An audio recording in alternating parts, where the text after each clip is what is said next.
nnyo era twagala okubabuulira nti NRM yagenze okujja mu kalulu ng'erina emiruka emeka ena gyokka nga tulina emiruka 8 babadde tubasinga by numbers naye kye baatukozeeko ne batugulako entalo nga tunajja ggulo limu abaana ne babawamba ekyokubiri nange ne bantiisatiisa military neeyingirawo naye bwe nabadde ntuuka ku polling station olunaku lwakyo ne bampamba buwambi basajja ababadde mu leeya ababadde mu military ne bakola ki ne bambuzaawo okuva ku polisi tebyabadde byangu naye olwaleero njagala okusoosowaza secretariat kuyita mu general secretary general waffe Louis Rubongoya yasobodde okumpa omukisa nti olwaleero nzize olwaleero bakole ki bamvetinge era olwaleero nvaayo mu veting njagala okubabuulira nti nga bwe nawuuta ebibuuzo byabwe buva omulundi guli ne kuno mbibuuse buki buva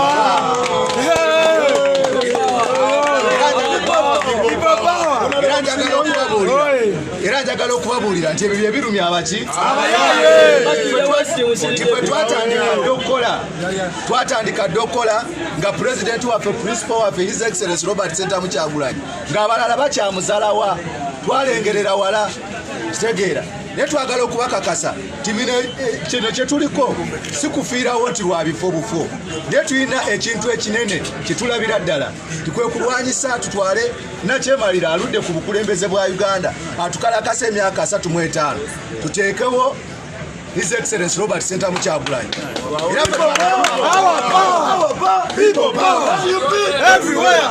naye nga twagala okukakasa Bannayuganda nti tetusobola kubeera na pulezidenti nga talinaako babaka ate si babaka bubaka ab'ebifo naye ababaka bakomanda nti akaseera kasobola okutuuka fena tukimanyi nti Muzeeyi Museveni Muzeeyi Bosco tugenda mukuba akalulu ka mu 2021 nga kangi naye ayinza obutatulangirira naye ekiddako kyeki tife bakomanda tulina okubuzoganya omulundi guno njagala okubuulira Bannayuganda temulonda bulonzi ne musigala waka nga bwe tubadde tukola yensambo yeŋŋombo gye tuyita weebeerere ki weebeereremu bw'omala okulonda lemerawo kyona kyona kye bayinza okukola kiyinza okubeerawo naye twagala okubabuulira Abaganda bagereesa ne bagamba nti kabaka walikola ki waligwa we tuligwa naye ffe ku Bobi tugamba tumala kugwa n'alyoka agwawo ekyo kyetutegeeza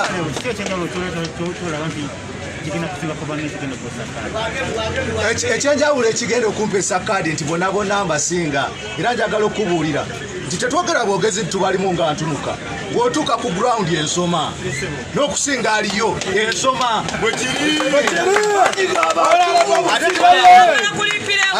ate baliwange etubidde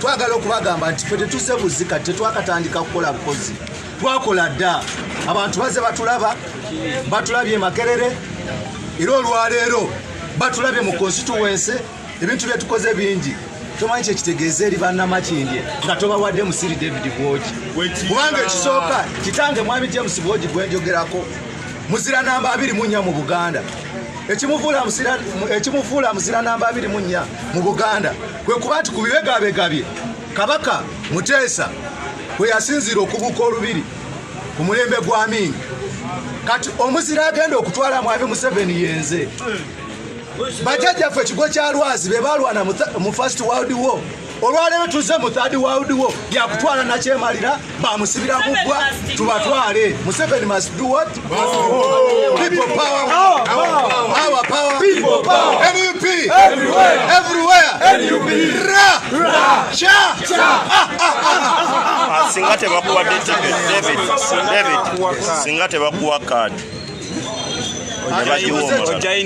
ekibuuzo ekyo nkyagala nnyo ekigamba nti singa tebampa kaadi naye nga ekisinga obukulu mbagambye nti nze mbasinga ensumika bwe tuba abakandidate nze ndi first class kitegeeza tewaliwo wonnaawe wengenda kubeera nga sikola ki sifunira kaadi ekyo kyo nkimanyi era nammwe abambuuza ab'amawulire kimanyi mwagala nkiddemu buzi naye nammwe mukyewulira nga nze mutuufu kubanga tosobola kwawula Musiri David na NUP twagala okubabuulira nti ffe tutuuse kaseera nga ffe kabonero akalabikako akategeeza people power akategeeza enkyukakyuka akategeeza NUP Era nze njagala kwebaza abalonzi.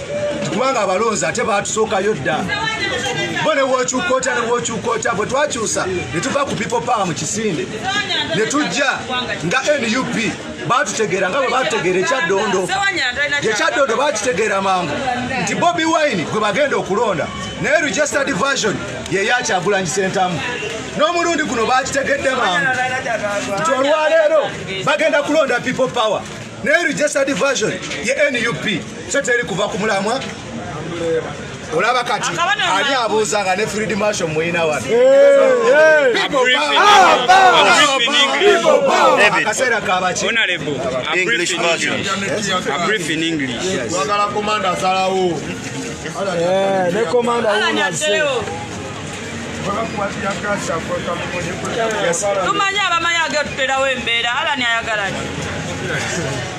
Ladies and gentlemen, my name is Siri David Bwaji from Machinde West.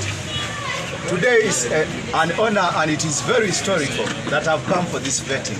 Yesterday I missed, they vetted everyone. They vetted my other opponents. They vetted every aspirant that was coming from Makerere University, that was coming from Machinde West. But today I've gotten an honor, I've been given a chance also to be vetted. And as I speak now, I'm just from the vetting. But I can tell you I've scored so highly because whatever they were asking, it was just simple. It was just mere common sense because there was nothing new totally. As much as I was traumatized yesterday that I could not attend this vetting since I was in cells behind bars, but today I've proved whatever it takes to be vetted. Because we are going to challenge a dictator that has just kept our country into injustice for over 35 years. And therefore, I call upon the public domain. That is time that we can front our fighters. It is time that we cannot keep quiet and sit at home. Just like King Martin Luther Jr. said, that at the end of the day we shall not blame our enemies by the silence of our friends. We are the chosen few that have come out to confront the enemy, confront the dictator, and we are willing. We shall fight till the last man standing.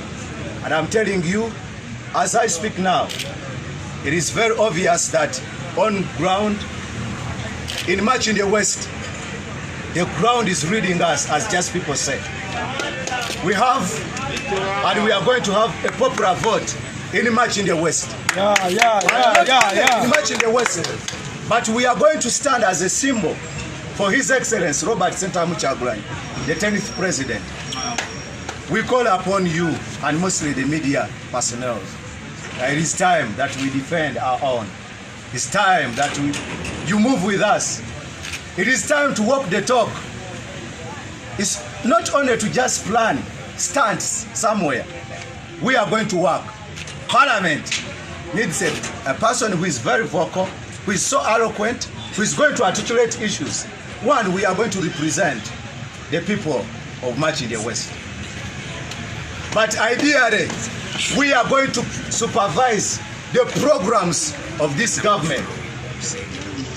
And our government has a very good manifesto that as much as I'm coming as a contestant in a Machinde West, we ideally know that our manifesto is only accounting for only 150 MPs. That means at the end of the day, we might have Machinde West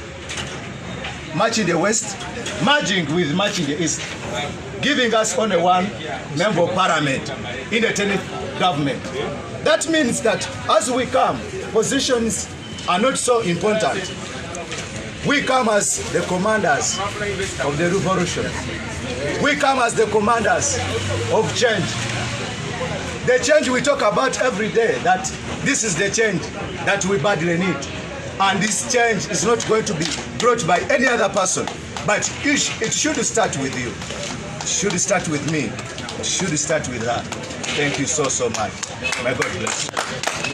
Thank you very much abalabi b'eddoboozi lya Uganda mwenna abatulaba n'abatuwuliriza.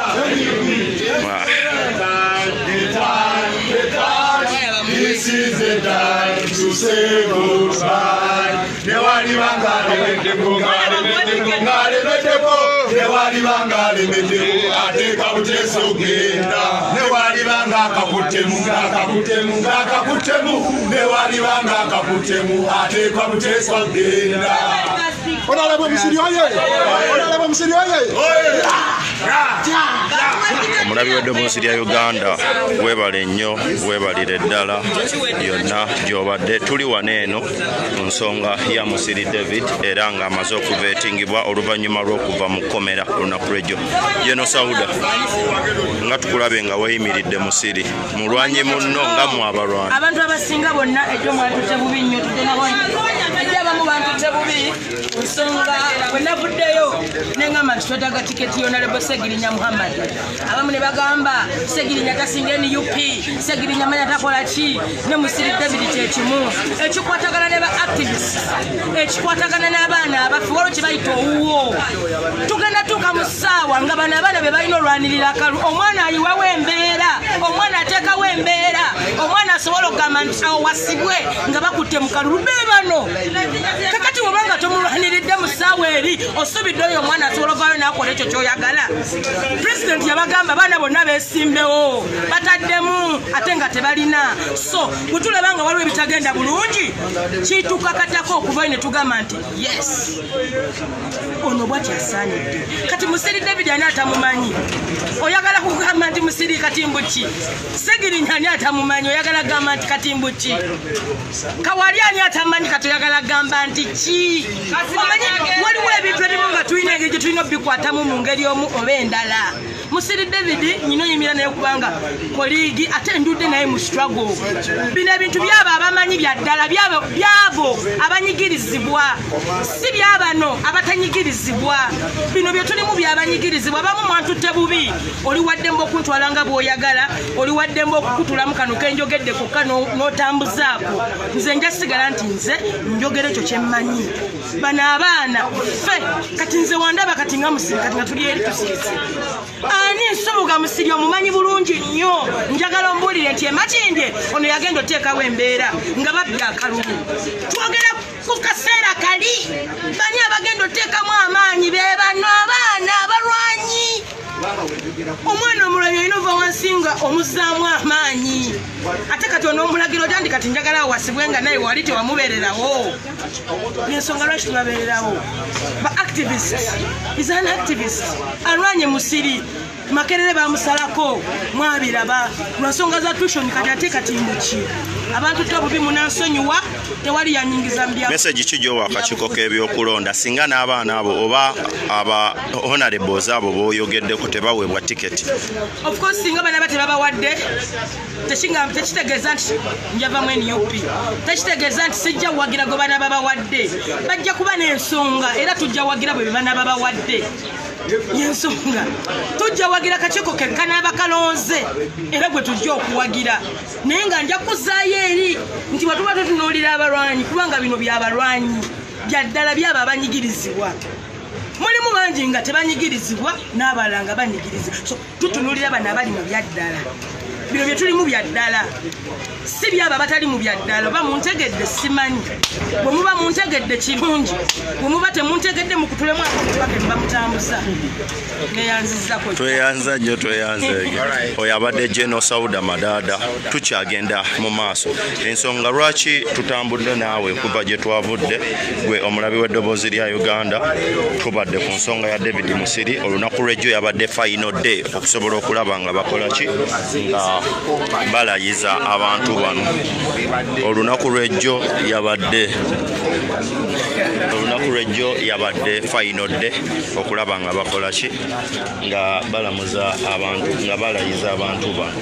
Naye olw'embeera nti omu ku bo teyabaddewo amanyiddwa nga Musiri David yabadde asibiddwa kyaleetedde abapoliisi oba akakiiko k'ebyokulonda okugamba nti kabalinde Musiri lyamalirize okuvetingibwa then olunaku lwa leero gye bayita final oba kanjite final verdict ndowooza lwe lunaku olusembayo okusalawo naddala abantu b'omu central ne constituencies ezibadde ezitalangirirwanga babaka baazo oba nga tebaziteekamu babaka. So olunaku lwa leero beerako ku ddoboozi lya Uganda, tugenda kuba tukuwa updates ku mawulire agagenda mu maaso oluvannyuma lw'okulangirira ababaka mu bifo eby'enjawulo okuli omubaka akiikirira abantu ba Kawempe North mu lukiiko olukulu olw'eggwanga ne Kawempe South kye kimu, era nga ku North kuvuganyako Sulaiman Kidandala kwoteeka ne Segirinya Muhammad bavuganya babiri ku tiketi ya People Power. Bw'ogenda eno wansi Maserengeta Kawempe kuliko